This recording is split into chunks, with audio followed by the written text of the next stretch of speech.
Kerri Kasem filling in for Bill Carroll on KFI AM 640. More stimulating talk. I'm playing a little crew only because it opens with the motorcycles, not because I used to do a show with Nikki Sixx called The Sixth Sense for 4.5 years. That's not why I'm playing it. No, there goes Vince singing. No, that's because of the opening of that. Did you hear that? That was the motorcycles. Motorcycles. Those damn machines. They go whizzing through traffic. I don't see them. They get mad at me. They kick my door in if I cut them off. Those damn motorcycles. I see those guys doing those wheelies down the street. There's so much anger towards motorcyclists. I know this topic was talked about last week, and I was listening, and I thought, I got to say something about those lane splitters, those white liners. I'm one of them. You probably yelled at me. Yes, I ride. I have a GSX-R 600.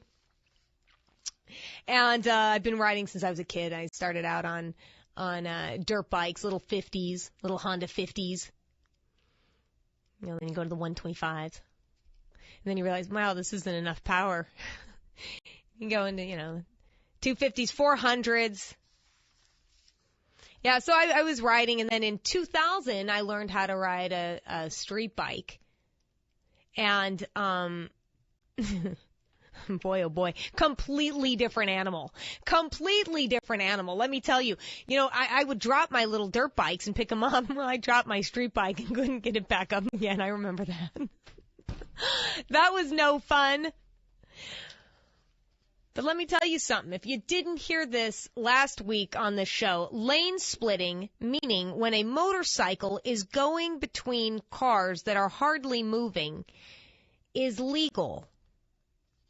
That's right. It's legal. And you're going, why? Or scratching your head or saying, I didn't know that. Yeah. Because most motorcycles need to keep moving forward. Like sharks. Sharks have to keep moving forward to stay alive. Most motorcycles do too because they need to be cooled that way. Some bikes have internal air cooling systems and then cools them down, and they don't have to do that. They don't have to split lanes to keep their bikes moving so they don't overheat.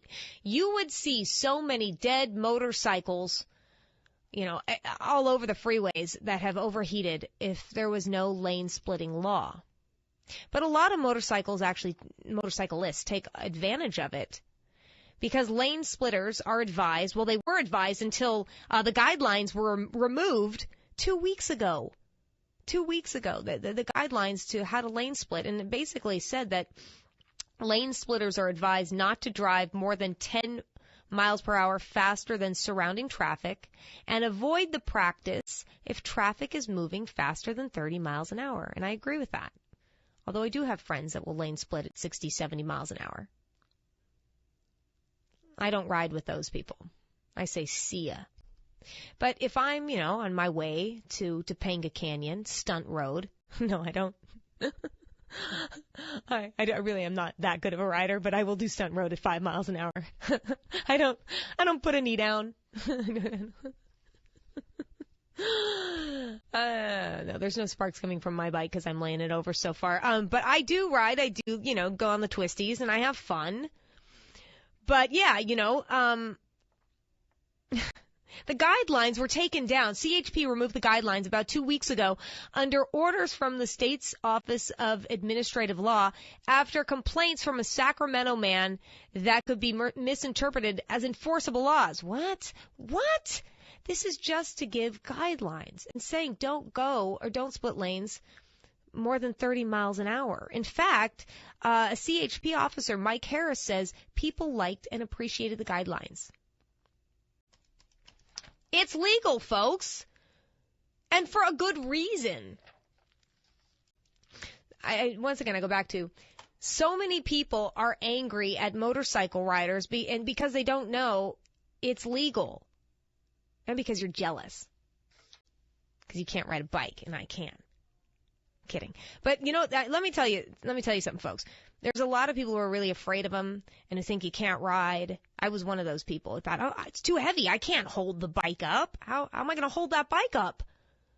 Most men can't hold up an 800-pound Harley Davidson. I can't hold up my, almost 400-pound GSXR.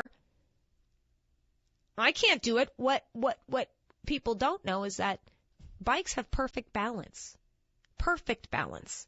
In fact, if I got off my bike and I didn't put my kickstand down and I just put my finger on the seat, the bike would stay up. That's right. The bike would stay up. It has perfect balance. You're not holding a bike up. I can ride those 800-pound bikes. I don't prefer to. I'm not really a bagger rider or like a big hog rider. Although I will ride a bike if it's presented to me and I don't have my little sport bike with me. I will ride whatever you give me. I mean, I had a victory bike. It was called the Judge. My Lord, was this bike absolutely gorgeous. It was in, I think they called it Sunset Nuclear Orange or something like that. I know I'm getting the name wrong, but it was the most beautiful matte orange ever. Such a gorgeous bike. I had a bobber from BMC. I did, start out. In my first bike was a 750 GSXR. For those of you who don't know what that is, it's a sport bike, like a racing bike, for those of you who don't know. Very, very, very fast and very scary to ride. And I had that thing in my garage for about a year. I rode it once or twice, sold it, got a little Sportster, and started with the Harley Sportster and rode around and putt around. And then I said, okay, I'm confident enough to go and get my sport bike again. And I had my GSXR ever since. But you can too. There's classes all over Los Angeles, and in Orange County that can teach you how to ride a bike in 3 days. It's a safety course, and you get your license at the end of that course. Whether or not you want to ride on the streets, it doesn't matter, but it's really fun to learn how to ride a motorcycle. Really fun. I'm not, an advocate for saying, yeah, you have to ride. Hey, you have to do this. You have to. No. It's dangerous. I know it can be very, very dangerous. And I try to take the danger out of it by riding with a group of friends on the weekends because people can see you much better. And we go to Angeles Crest and you go up there and you eat, or you go, to the rock store and you look at everybody else's cool bikes that are coming in and you just hang out. It's kind of like a fun Sunday thing. You're like a real badass. I don't know about that. Guns and bikes? I mean, you're kind of downplaying the bike thing as a safety thing, and you should be safe, of course. But you got to be safe. I'm normally intimidated, and I'm extra intimidated now. Oh, don't be intimidated. Well, I'm a giant wuss. I mean, maybe I would get in the sidecar, but that's about it. Grab a gun and get a bike. Grab a gun and maybe a super soaker and something with training wheels on it. That's right. Oh, it's time for a break. Next, we're going to be talking about why parking tickets are unconstitutional and what happened to me and why I'm so upset about it. We're going to be talking to a friend of mine who's a lawyer, Alan Gervey, about why it's unconstitutional. I'm Kerri Kasem. I'm filling in for Bill Carroll on KFI AM 640. More stimulating talk. It's Kerri Kasem filling in for Bill Carroll on KFI AM 640. More stimulating talk. I got a parking ticket not that long ago, and I got so upset. And I'm not one to get really angry about things unless I feel like it's unjust and wrong. Parked my car. I put money in the meter, and it wasn't working. And I put more money in, and it still wasn't working. And I said, you know what? I've got to go. I couldn't find parking anywhere else. It was the only meter open, probably because it was broken. But I said, I put the money in. If I get a ticket, I can explain, look, the money was in there. I was wrong. I get the ticket and I call up and say, hey, look, you have my money. I've put in $1 or more in there, and the meter was broken. Couldn't you tell that the meters, didn't you have other complaints of other people? I guarantee you that there were multiple cars that got tickets on that meter. I don't know, a week, 2 weeks, 3 weeks, however long it took them to fix the meter. And they made more money on that one meter than probably 10 city blocks. So I know they knew the meter was broken. And I said, wait a second, guys, you have my money. Now you're charging me more. And I said, well, how do I fight this? You can't fight it. You have to pay it first and you can write us a letter. What? Yeah, you have to pay the fine first. And then you can write a letter. I said, you guys aren't ever going to give me my money back, are you? This is unconstitutional. Alan Gervey, this is unconstitutional. Really? It is. Why is it unconstitutional, Kerri? No due process, Alan Gervey. No due process. Why is there no due process? What do you expect them to do? You tell me. I got to tell you that I feel for both sides of this.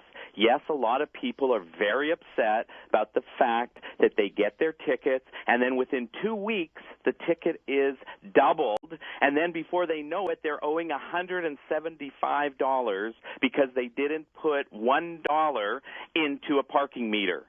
But first, what about those people who don't want to put money in the meter? They think, just like you, I'm going to get away with it. I'm just going to go away for a few minutes. Hey, I put money in my meter. And it didn't work.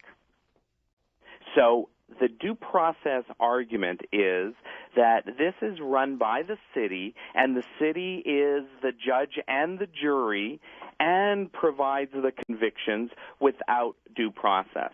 A lot of people would just love to argue their tickets. What lawyer is going to spend the time arguing tickets before the city where it's kind of a quasi-judicial system, which isn't really something that you're going to have time to spend in a real court, and a lawyer isn't going to take your case because it doesn't pay them enough. Yes, this is a money grab by the city. It's their opportunity to get money, but the fact of the matter is, what are they supposed to do? The penalty is disproportionate to how much money you put in the meter.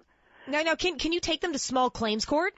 You know, you can't do that. I think they have actually farmed it out, this whole system, to a contracted agency to deal with it, because it's not that important when it comes down to actually due process and judicial review. This is just a way for the city to make money, and they have to have rules. If we didn't have rules, then people would be abusive. If the penalties were very small, if it was only $5 or $10, then, people would abuse it. They wouldn't put money in the meter because it wouldn't be much of a risk. But to your point, when a meter isn't working, when there are problems, sometimes the meter people put down the wrong vehicle code section. They put down an expired meter when you've got a red zone violation. So there are ways to fight a parking ticket, but who has the time or the patience, and what city personnel is going to spend the time on your individual parking ticket? So I think you were just a loser that day. You picked the wrong meter, and you have to look at this like life isn't fair. There are so many crises going around the world right now and in the city of Los Angeles, and it's very difficult to turn our attention, whether it's right or wrong. But maybe it's so wrong. Are too much. It's so wrong. It's just, and you let the little things go like this, and more of this kind of, I don't want to say behavior, more of these laws keep creeping in that without due process, that are unconstitutional. Yes, that's true. Due process is something that we don't see enough of. And the fact of the matter is it's simply because people can get away with it. The city can get away with it. There needs to be some sort of city ordinances. There needs to be laws passed that will be fair and that will give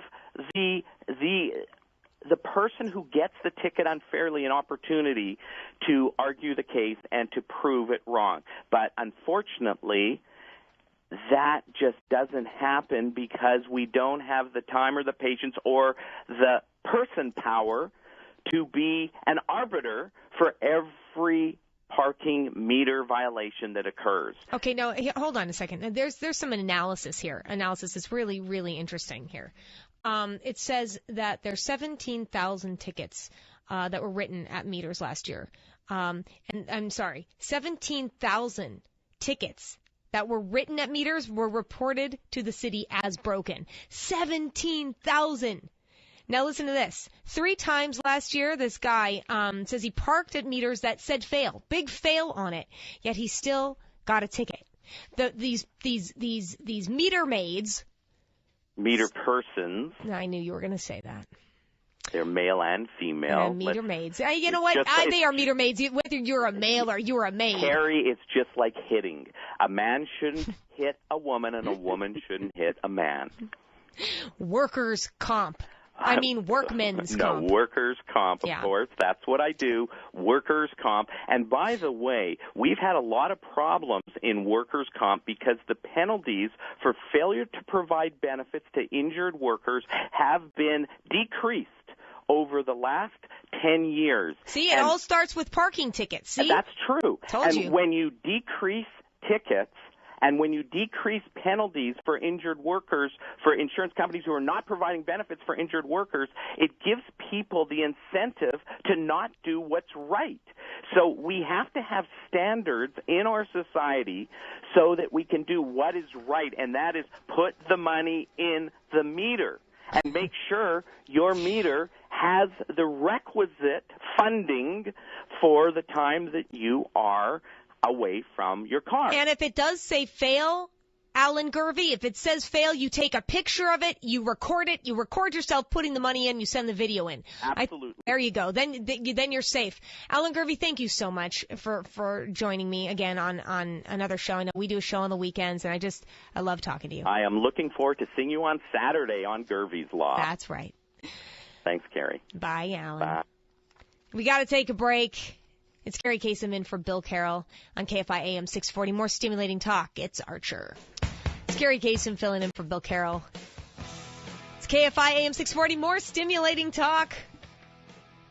Oh, and at 12:50, if I did something that a caller, I don't want to say caller, a listener is suggesting, I would be burned at the stake.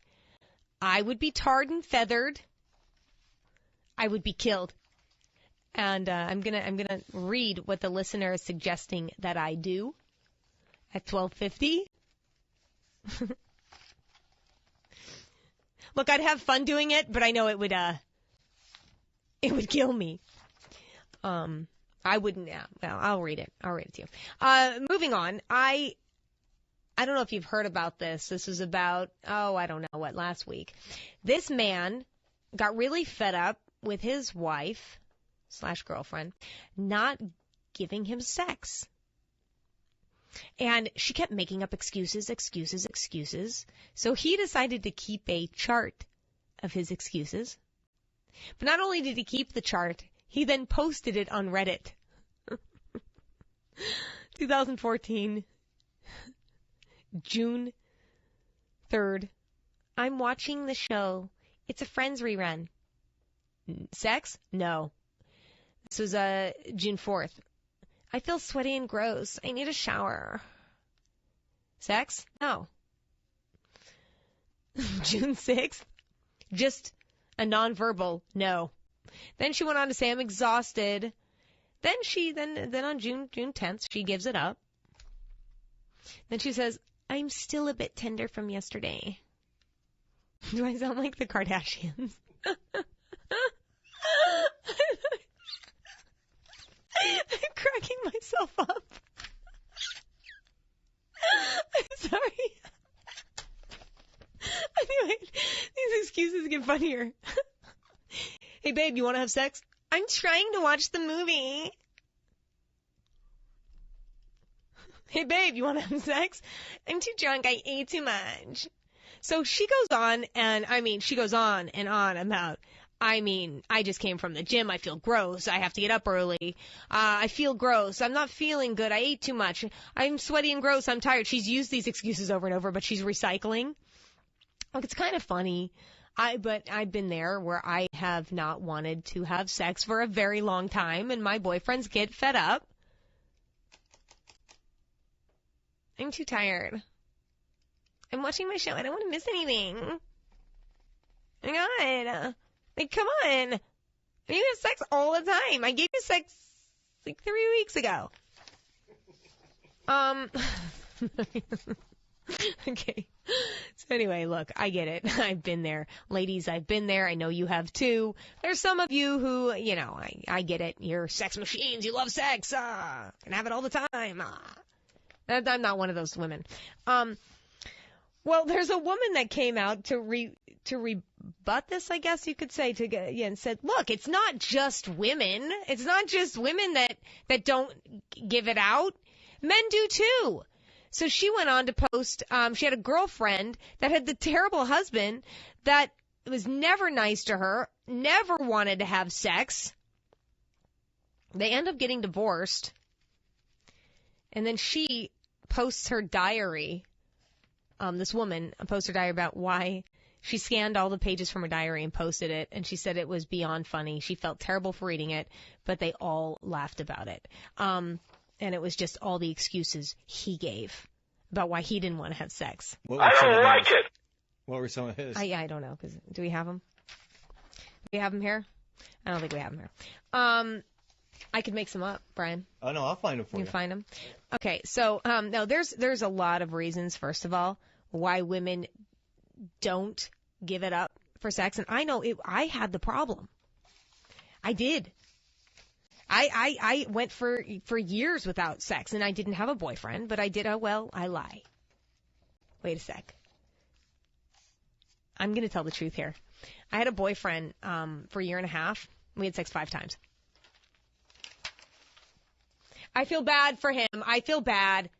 I do. I feel bad for him. I didn't do it on purpose. Don't look at me like that. I can see you in there. No, I'd be happy with 5 times in a year and a half.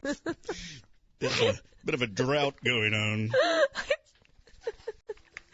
So this is the problem that I had that I finally figured out after having this problem since I was 16. I'm not necessarily having sex. I was a late bloomer, really late. I didn't have sex till I was in my 20s. But this was the problem. I figured it out. I didn't understand why sex hurt. I didn't understand why I didn't enjoy it. I didn't understand why I didn't want to be touched. My skin was sensitive. I had hives. I was itchy. I was irritable. I turned into the devil at that time of the month. And men and women, if you are listening to this and this is happening to your girlfriend or this is happening to you ladies, it can be candida, yeast. I know this sounds crazy. 1 out of 4 women have too much yeast, and it can bring on sexual dysfunction. It will destroy your hormones. It will destroy your appetite for sex. Sounds like a 80s metal band cover song or whatever. But here are some of the 10 common candida symptoms. Candida and yeast, same thing. Skin and nail fungus infections, feeling tired, worn down, suffering from chronic fatigue, digestive issues. If you have gas, folks, if you're bloating, you have constipation, diarrhea. But here's another thing that people don't realize. Yeast can cause difficulty concentrating, poor memory, lack of focus, ADD, which I do not believe in anymore, ADHD, which I do not believe in anymore, and brain fog. Why don't I believe it anymore? This is a whole other topic. Why don't I believe in it? Because I was diagnosed with it, and they put me on meth. They put me on meth. What? Yes, and if your kids are on meth, take them off of it. Get them some vitamins, which this is what happened to me. I got put on this junk. I got so sick, felt like crap. I said, there's got to be something else besides taking these drugs. And there was. I had food allergies I wasn't tested for. I was eating sugar all the time. My brain wasn't working because I wasn't taking vitamins. I was a vegan. I had no nutrients to my brain. And I wanted to be a talk radio host. And I couldn't think. I could think of what I wanted to say, and I couldn't get it out. I couldn't focus. I couldn't concentrate. But lo and behold, there comes some vitamins. Here comes a cleaner diet, and my brain's working. I didn't need meth. That's Adderall. All the other junk that they stick you on because they tell you have ADD. Try cleaning up your diet. Get off of the white flour. Get off of the sugar. Get tested for food allergies. Get tested for what you're missing nutrients-wise. Get on the vitamins. And guess what? most likely your ADD will disappear. Mine did. And you get more sex? More sex? Oh, yeah, no, you do. Oh, wait a second. Yeah, get rid of the yeast, and your ADD will go away. That's part one. But yeah, your sex drive will come back. Mine did. That's the list I was telling you about, where the guy gave his excuses to her. Oh. I want to hear the voice you use really for good. him. Okay, hey babe. I just came back from playing basketball with my friends. I took a bath and I did it to myself. I can't do it now. Sorry, babe. Well, this woman wore a teddy to bed and he was snoring by 10 o'clock. I don't think that's right. I'm watching Band of Brothers, babe. It's a marathon. He wore a teddy to bed? The Tigers are in extra innings, babe. That's got to be a guy that's had, like, just plenty of sex. And he's just like, yeah, at this point, I could take it or leave it. She got into bed naked even. And he said he was tired. He spooned her and went to bed. Does that magic wand, I'm just going to assume. What is this magic wand? Oh, that means she got it. She got it. Oh, she got okay. it. I think magic wand. Because on this sheet it says magic wand. I guess that means Bing. No, because it says no. I think magic wand is her friend. Oh, like the rabbit. I guess. Vigorous back and forth. I gotta take a break. Are we taking a break right now? Do we have? Yeah, we're way over. Oh, I'm Kerri Kasem. I'm filling in for Bill Carroll. And yes, I'm going to talk about what could kill me if I did exactly what this listener is asking me to do. Yeah. Richard, I can't do it. I can't. I'm going to tell you what it is when we come back. It's Kerri Kasem filling in for Bill Carroll. It's KFIM 640. More stimulating talk. Talking about the man who uploaded a chart about a month of just excuses about why his girlfriend didn't want to have sex with him. I mean, it's kind of funny. But then another woman posted kind of the opposite of why her man didn't want to have sex with her. Archer's here. Hey, Rob. Hello. What's happening? How you doing? Yeah, I just thought I'd run past some of these excuses with you and see if you've ever given any of these. Oh, I see. Yeah. Okay. All right. You ever say, hey, well, let's act this out. Hey, Rob. Yeah. You want to have sex? Now you're supposed to say, the Tigers are in the extra innings. Oh, that's a sports thing. I'm watching sport ball right now. But look, I just bought a new teddy. Yeah, that's nice. Looks great. How much was it? That is basically what this. How much money did you spend on that? Yeah. That's what this poor woman. Look at what she even did. She said she woke up and started giving let's call it a handy. And then he said he was going to be late for work. Manual stimulation. There you go. Okay, so let's go to day 29. Do you see day 29? Okay, day 29. Okay, so let's play this out, right? Ready? Right. Hey, Rob. I'm in bed and I don't have any clothes on. Do you have to talk during the game? Because I'm trying to watch the game. Don't I look good? Yeah, you look great, but a little bit. Am I fat? What's wrong? No, just you're too loud. Seriously, that is exactly what happened to this poor chick. Do you believe Oh, this? wait a minute. It was only, it's the ninth inning. I thought it was the fifth inning. And I'm like, dude, it's like nowhere near the end of the game. What's wrong with you? I mean, come on. Who says that to an attractive or even just your wife? So wrong. Yeah. This is so wrong. Anyways, it's just wrong to post all the excuses. But Right. this girl did end up divorcing. Have you experienced that, though? Have guys turned you down? That just seems like that. See, she's got to think about it. She got to, well, Yeah, I exactly. think there was no. one time. No. No, I think there was one time. Did he have a head injury? No, I can't remember. I do remember feeling like, oh, what's wrong with me? I really swear to God, I felt horrible, but I've turned down so many boyfriends. God, that sounded like I'm wow. loose. Yeah. I'm not a loose woman. No, but I have, and I think a lot of women do. And it's not as easy for us It really isn't. So look, here's the 10 common signs that you have too much yeast in your body. Skin and nail fungal, feeling tired, worn down, suffering from chronic fatigue, digestive issues, difficulty concentrating, like I was saying, poor memory, lack of focus, ADD. This is yeast, folks, brain fog. Do you ever get your eyes are constantly foggy and you're just trying to rub them constantly? They're dry, they're awful. That can be yeast. There are 80 different symptoms of yeast, folks. Irritability, mood swings. Oh my gosh, I would turn into a monster. I'm not bad anymore. I'm telling you, I fix this stuff. Anxiety, depression, this can be from having too much yeast in your system. It destroys your immune system. It destroys your intestines. What's the source of that? You can get it from a lot of things. You can actually be born with it. And doctors say that yeast is harder to kill than cancer.